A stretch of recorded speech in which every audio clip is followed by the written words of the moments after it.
Good morning, dear students. Today we'll study the chapter Body Fluids and Circulation. From this chapter, we'll study the topic blood groups, ABO blood group system and RH group system.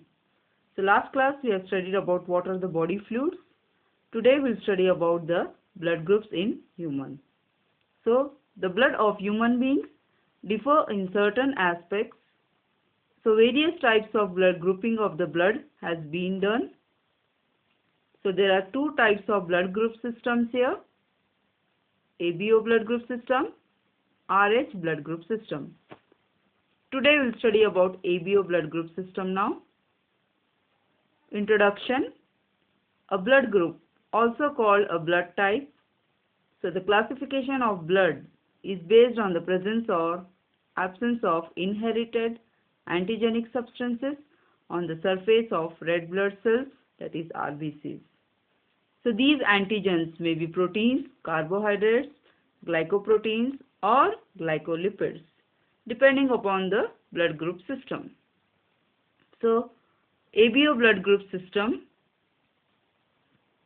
The ABO blood group system is the most important blood type system or blood group system in human blood transfusion. ABO blood types are also present in some other animals also. For example, rodents and apes such as chimpanzees, then bonobos and gorillas. So, the history of ABO blood group system. So, there is a scientist called as Karl Landsteiner. So, Karl Landsteiner discovered the ABO blood group system in the year 1909. Later, his students Adriano Sturley and Alfred von de Castello, who were working under the Landsteiner, they discovered the type AB blood group a year later in the year 1902. So now, the Landsteiner was awarded the Nobel Prize in the year 1930 in physiology or medicine for his work. So Landsteiner, that is Karl Landsteiner, he discovered the ABO blood group system. He said, ABO basics, that is, based on the presence or absence of antigen A and antigen B, blood is divided into four groups: A blood group, B blood group, AB blood group and O group. So there are four types of blood group: A, B, AB and O blood group. Now, how the blood groups are identified here? The blood having the antigen A belongs to A group. So this blood has antibody B in the serum. That is, A blood group has antigen A and antibody B. Then blood with antigen B and antibody A belongs to B group. That is, B blood group has antigen B and antibody A. Next, if both the antigens are present, blood group is called AB group and serum of these group does not contain any antibody. That is, AB blood group antigens are present but antibody are absent. Next, if both antigens are absent, the blood group is called O group and both A and antibodies are present in the serum. That is, O blood group where antigens are absent and both antibodies A and B are present. Like this, four blood groups A, B, AB and O blood group are identified. So you can see this chart here, antigen and antibody present in ABO blood group. So here you can see the ABO blood group, that is A group where antigen A is present but B is missing, that is absent. Antibody B is present, that is A blood group have antigen A, antibody B.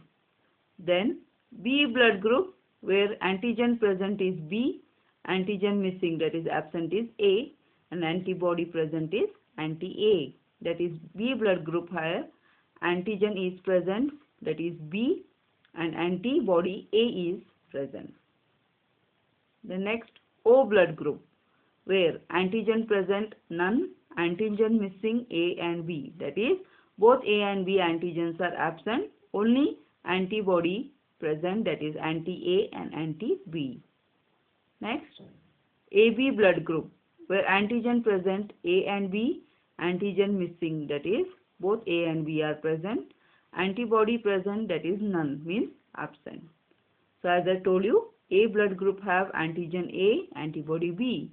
B blood group have antigen B, antibody A. O blood group where antigen A and B are absent, antibody is present, both anti-A and B. AB blood group where both antigen A and B are present, antibody is absent. So this is the chart of the ABO blood group system. The antibody of the donor and the antigen of the recipient are ignored mostly because RBC of O blood group has no antigen, and so agglutination does not occur with any other group of blood. So O blood group can be given to any blood group persons, and the people with this blood group are called universal donors. That is, O blood group person can give the blood to any blood group persons, and so they are called as universal donors. Next, plasma of AB blood group has no antibody. This does not cause agglutination of RBC from any other group of the blood. So people with AB group can receive blood from any blood group persons. So people with this blood group are called universal recipients. That is, A blood B blood group are called as universal recipients because they can receive blood from any of the blood group persons. So O blood group called as universal donors because they can give blood to any of the blood group persons. AB, they are called as universal recipients so that they can receive blood from any of the blood group persons.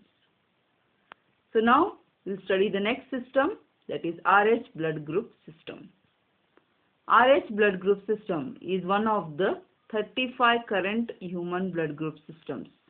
It is the most important blood group system after ABO blood group system. RH blood group system consists of 50 defined blood group antigens. Among them, there are 6 common types of RH antigens, each of which is called an RH factor. These types are designated as capital C, capital D, capital E, small c, small d, and small e. The type D antigen is widely prevalent in the population and considerably more antigenic than the other RH antigens. Anyone who has this type of antigen is said to be RH positive, whereas the person who does not have type D antigen is said to be RH negative. This antigen was discovered by Karl Landsteiner and Alexander Wiener in the year 1940. This RH grouping, it was first discovered in rhesus macaque, and hence the name called as RH factor. So from this RH antigen, a hemolytic disease of the newborn is caused, called as erythroblastosis fetalis. Erythroblastosis fetalis is a disease of the fetus, and the newborn child is characterized by agglutination and phagocytosis of the fetus red blood cells. In most instances of erythroblastosis fetalis, the mother is RH negative and the father is RH positive, and the baby has inherited the RH positive antigen from the father, and the mother develops RH agglutinations from exposure to the fetus RH antigen. In turn, the mother's agglutinins diffuse through the placenta into the fetus and cause red blood cell agglutination. That is, when the RH positive blood form the specific antibodies against the RH antigens. So it is observed that between the RH negative blood of a pregnant mother with the RH positive blood of the fetus, RH antigens of the fetus do not get exposed to the RH negative blood of the mother in the first pregnancy, as the two bloods are well separated by the placenta.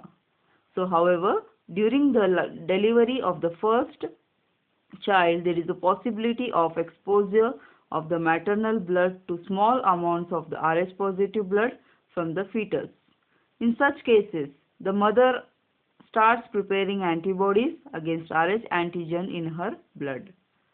In the first pregnancy, there will be no erythroblastosis fetalis disease because the mother starts producing the antibodies.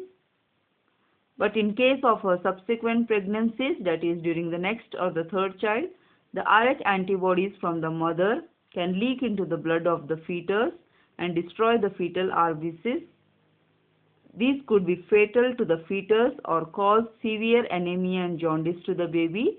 So that condition is called erythroblastosis fetalis. That is, during the first pregnancy in the mother, there will be no erythroblastosis fetalis as the mother starts producing the antibodies in the blood and it protects the child from the erythroblastosis fetalis. But during her subsequent pregnancies, the second or the third child may cause the erythroblastosis fetalis. Symptoms and signs in the fetus. There will be enlarged liver, spleen or heart. Then fluid buildup in the fetus in abdomen is seen via ultrasound. Then symptoms and signs in the newborn. In the newborn, the symptoms occurred are anemia that creates the newborn's pallor, that is pale appearance. Then jaundice or yellow discoloration of the newborn skin, sclera or mucous membrane. Then enlargement of the newborn's liver and spleen. Then severe edema of the entire body.